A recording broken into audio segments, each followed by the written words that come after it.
अस्सलाम वालेकुम। मेरा नाम है इंजीनियर वसीम और इस वीडियो के अंदर हम देखने जा रहे हैं एक्सरसाइज 2.5 का सवाल नंबर 3। जैसे कि आप देख सकते हैं इस एक्सरसाइज के अंदर हमसे सवाल के अंदर हमसे पूछा जा रहा है कि राइट करना है आपने रियल और इमेजिनरी पार्ट को ऑफ द फॉलोइंग नंबर्स। ठीक है, तो मैंने यहाँ पे पार्ट 1 लिखा। ठीक है, इसको पार्ट 1 लिखने के बजाय यूं लिख लेते हैं, एक कॉलम बना लेते हैं, यहाँ लिख लेते हैं रियल पार्ट और यूं एक कॉलम बना लिया। ठीक है, और यहाँ मेरे पास आ जाएगा क्या,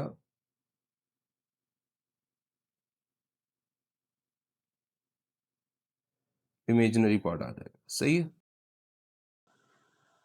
अच्छा, इसका पहला पार्ट है, पहले पार्ट में हमारे पास रियल पार्ट क्या है, ये पहले वाला रियल पार्ट है। ठीक है, तो ये क्या आ जाएगा, 1 आ जाएगा।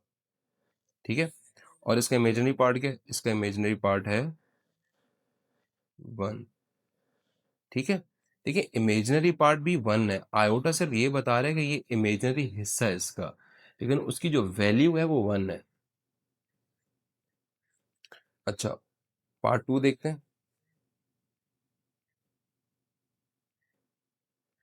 पार्ट 2 में इसका रियल पार्ट है -1 और इसका इमेजिनरी पार्ट है 2।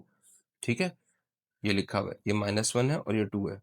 पार्ट 3 में इसका रियल पार्ट ये रहा। सही है, ये रियल पार्ट है 2 और इसका इमेजिनरी पार्ट क्या, -3। ठीक है, आपने ये देखना है कि जो आयोटा है उसके साथ जो पार्ट लिखा हुआ है वो सही है। सही है।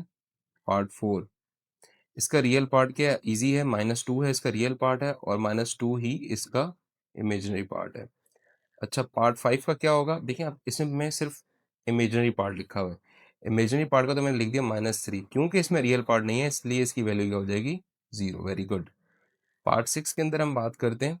पार्ट 6 में इसका रियल पार्ट क्या लिखा हुआ है, 2 और इमेजिनरी पार्ट लिखा हुआ है आगे 0 है। क्लियर।